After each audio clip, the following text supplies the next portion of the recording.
श्री शिवाय नमस्तुभ्यम, हर हर महादेव। आप सभी को हरतालिका तीज की बहुत बहुत शुभकामनाएं। भोलेनाथ जी आपका जीवन खुशियों से भर दे। दोस्तों, आज हम बात करने वाले हैं हरतालिका तीज व्रत के बारे में। हरतालिका का व्रत कैसे किया जाए, हरतालिका की पूजा की विधि और पूजन सामग्री के बारे में, और व्रत का पारण कब और कैसे किया जाए, इन सभी की जानकारी हम आपके साथ इसी वीडियो में शेयर करने वाले हैं। इसीलिए वीडियो में अंत तक जरूर बने रहिए। और अगर आप चैनल पर पहली बार आए हो तो चैनल को भी सब्सक्राइब कर दीजिए। तो सबसे पहले बात कर लेते हैं 6 सितंबर 2024 यानी हरतालिका के दिन पूजा का सही समय कौन सा है। तो सुबह का शुभ मुहूर्त है, यानी पूजा का सही समय है सुबह 6:02 से लेकर सुबह 8:33 तक। और शाम की पूजा का समय यानी प्रदोष काल की पूजा का समय है शाम 6:45 से लेकर आप पूरी रात में कभी भी पूजा कर सकते हो। और 6 सितंबर की सुबह 3:21 से चौथ लग जाएंगी। तो इस समय में यानी 3:21 के बाद आप पानी नहीं पी सकते हो और ना ही कुछ खा सकते हो, वरना आपका व्रत टूट जाएगा। तो चलिए अब जानते हैं पूजा सामग्री और पूजा विधि के बारे में।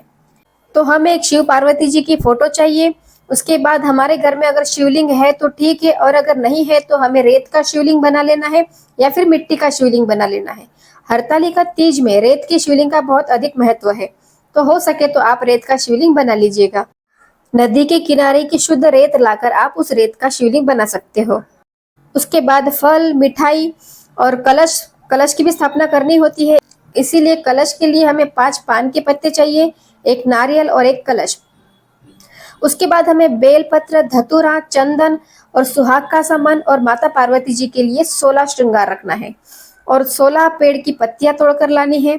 और लौंग, इलायची, पंचामृत, काले तिल, कपूर, फूल, भोलेनाथ जी के लिए जनेऊ और भोलेनाथ जी के लिए पीले फूल की माला और पार्वती जी के लिए सफेद फूल की माला।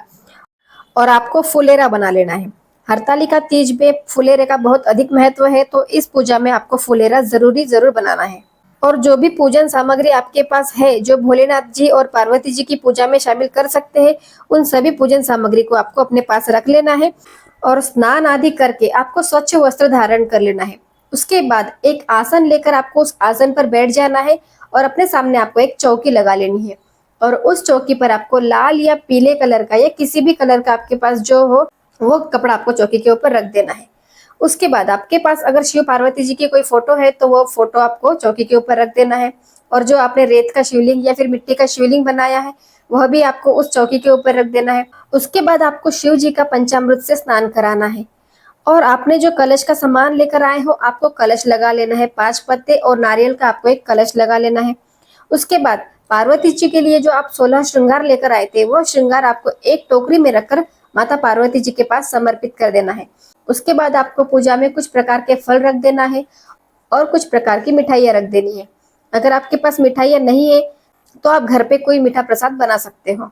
उसके बाद आपको शिव जी को चंदन का टीका लगाना है, अक्षत समर्पित करना है, धतूरा, बेलपत्र, जो भी काले तिल, शमी पत्र, 16 प्रकार के जो आप 16 प्रकार के पेड़ के पत्ते तोड़कर लाए हो वह पत्ते आपको शिव जी के ऊपर समर्पित करना है।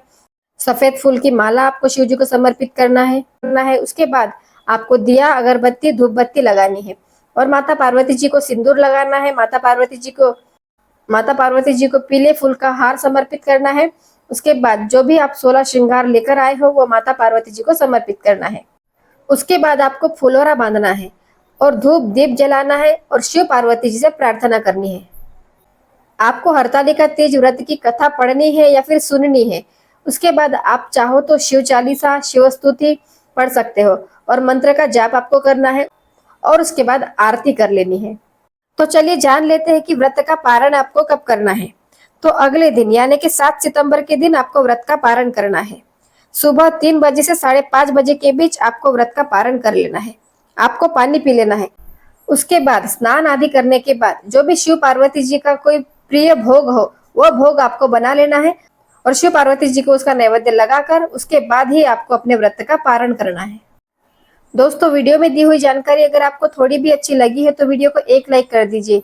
और अगर आप शिव जी के सच्चे भक्त हो तो कमेंट में हर हर महादेव जरूर लिखें। श्री शिवाय नमस्तुभ्यम, हर हर महादेव।